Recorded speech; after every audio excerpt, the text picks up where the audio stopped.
Hey everyone, Alan here with DustyHikers.com, and today I'm going to share an amazing experience with you that you need to think about the next time you come to Italy. Now I know what you're thinking, I am planning a trip to Italy, but I don't really want to do a through hike. I just want to go to Venice, Florence, and Rome like everybody else. Well, here are 4 reasons why you definitely should consider doing this through hike during your next trip to Italy. Reason number 1, if you do come to Italy, you can still do Venice, Florence, and Rome. You can go still see the Sistine Chapel, you can go see the David and see all the other amazing things. But if you do the through hike, you will actually meet Italians. Now, of course, if you go to Venice, you're going to meet Italians, but you're not going to have an authentic experience with them. On the trail, we did not meet anybody that wasn't Italian. And where are you from? I'm from Bologna.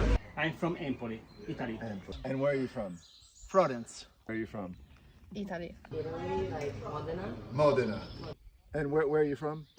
Italy. Padova. Okay. I'm from Vicenza. Padua. Pisa. Pisa. Along the way, you're going to keep bumping into the same people that started on the same day that you did in Bologna, and you're going to wind up having snacks with them on the trail. You're going to wind up staying at the same places they're staying. You're going to wind up having dinner with them that night. And on day 4, somebody walked up to me and said, "Are you Alan from Washington?" And I said, "Yes." So that is a huge reason. If you want to come to Italy and have an authentic experience, go on this through hike from Bologna to Florence. Reason number 2, the food. You are going to have amazing food in Venice, Florence, and Rome, but you're not going to have the kind of experience that you could have if you go and eat at these amazing places along this through hike. So you're going to hike from town to town, you're going to stay in a town, you're going to go to the local eatery that's making its own fresh pasta with wild mushroom sauce or wild boar sauce, and it's going to be amazing. The prices are cheaper, the food is amazing, and you're going to love it. Reason number 3, probably part of the reason why you're coming to Italy is you want to see Italy, but you also just want to brag, right? You want to brag about your amazing experience that you had in Italy. But this through hike, if you do this in 5 or 6 days, will be the most unique, authentic Italian experience that you will ever have, and it will be something that you will talk about with your friends when you come back. Sure, you're going to talk about the David, you're going to talk about the Grand Canal, and you're going to talk about the Sistine Chapel, but I guarantee you this is what you will talk about. It will transform your Italian holiday experience from something that's sort of cliche, the Grand Tour, to something that is amazing. And reason number 4, you're going to walk from Bologna to Florence. Now, walking in itself is amazing. Walking from Bologna to Florence is even more amazing. And walking with a bunch of Italians is even more amazing. Our lives are busy. Your first instinct when you think about coming to Italy is to just tick a bunch of boxes, right? You're going to want to go see all these sites and take pictures of yourself in front of these sites. But trust me, this will be an amazing experience. Okay, as I said before, this is about 130 kilometers, 85 miles. It's not for the faint of heart, but it's definitely accessible for anybody that enjoys hiking or walking. It's not technical, you don't need any special equipment, and you don't even need to bring a tent and a sleeping bag with you. There are places to stay along the way. The first leg of the journey goes from Bologna, so you should start in Piazza Maggiore. So obviously the first day you are spending quite a bit of time in Bologna and just trying to get out of Bologna proper. There's a beautiful covered portico stairwell that you will find very quickly, and that takes you up to the sanctuary to the Madonna of St. Luke, I think, and that's absolutely spectacular and beautiful.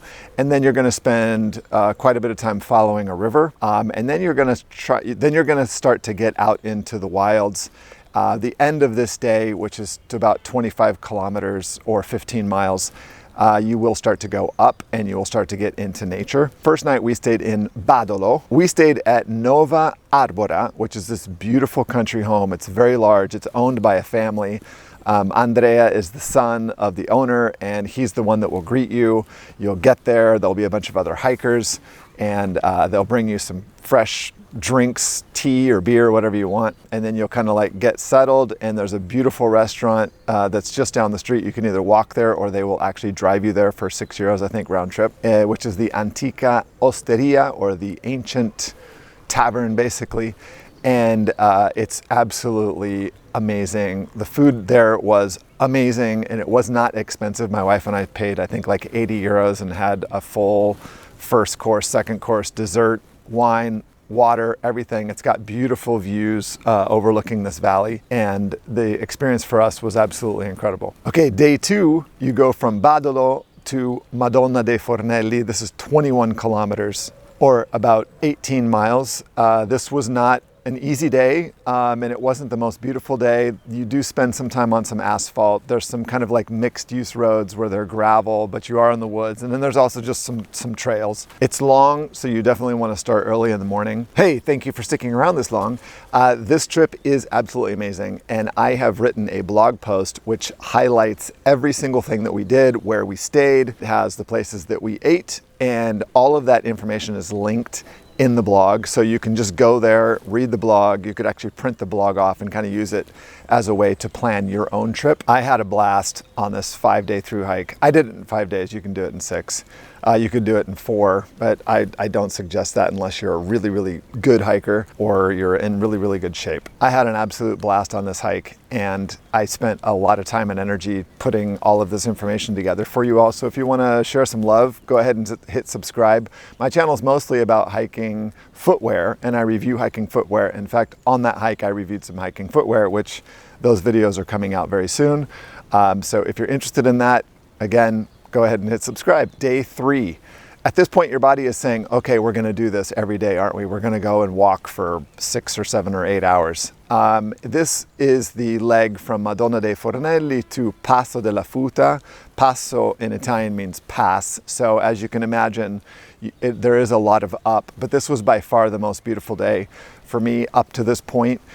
You ascend from Madonna dei Fornelli up to the top of a mountain, and I think this was the highest point of the trek, which was 1,200 meters. I'm not quite sure what that is in feet, but I'll put it up in the video somewhere. You also pass from the Emilia-Romagna region, which is where Bologna is, to Tuscany, which is where Florence is. It's mixed forest, mostly with fir trees and conifer trees. It's absolutely beautiful. Also, this path was originally a Roman military road, and on this leg of the path you will see a lot of that road. It's absolutely beautiful to think that this road was built 2,000 years ago and it's still there in the woods. At certain points you do hike on the road, but there's also places where it's sort of like off the trail and you can go and check it out. Day 4, Passo della Futa to San Piero a Sieve. This day was 31 kilometers or about 19 miles. It's also quite beautiful, and you also spend a lot of time in the woods. Oh, before I forget, you definitely want to download the Walk Plus app. It has, I think, 5 different through hikes on it, but that includes Via degli. It's really important because it has GPS location, obviously, and it will show you where the path is. The other thing that you really need to know is that the Alpine Club of Italy has the path well marked. So you'll know that you're on the path when you see a white and a red blaze. I think the white is on top or the red is on top, I can't remember. But the path does have lots of deviations where you can go and see some kind of lookout, or you can climb to the top of a peak or something like that. But you're going to want to always be sure that you're on the Via degli, and that will either be marked again with this white and red stripe as VD for Via degli, or it will just be written out Via degli. Pretty well marked. If there is some kind of fork in the road, just make sure that as you continue along, you make sure that you're seeing these red and white blazes, and that way you'll know that you took the right direction. And if you use the app, then you can also see that you're on the actual Via degli path. In the app, that is a red dashed line. Some of the other lines are blue, so those are the deviations. Okay, day 5, San Piero a Sieve to Florence.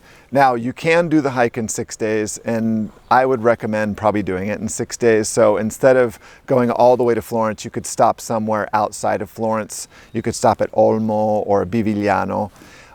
This was an amazing hike. I did the whole thing, and it was 39 kilometers or about 25 miles. So I basically walked a marathon in like 7.5 hours, which is difficult even for me, and I'm in really good shape. But again, it's an absolutely amazing experience. And by day 5, your body, if it hasn't broken at this point, it's just into the mode of hiking and you're going to be fine. So if you are planning to come to Italy and you want to have a truly amazing, authentic experience, then you need to go to my blog, get the information, and put this in your trip. You will have an amazing experience. You'll actually meet Italians. My wife and I now are on like 3 WhatsApp groups and we've made new friends. And that's something that you cannot get if you go to Venice, Florence, and Rome alone. And again, you can still do those things. You can do Venice in a day, you can spend 2 days in Florence and 2 days in Rome, and then spend 5 or 6 days on this through hike and have a truly amazing Italian experience. And I live in Fiesole, which is along the path. So if you come here and you do this, leave a comment, say, hey, Alan, I'm going to be in Fiesole on Thursday, and we hope to be in the piazza, the main piazza here in Fiesole, in the afternoon. And if I'm free, I'll come down and buy you a beer and talk about your amazing experience. I look forward to seeing you guys in the next one, and I am out.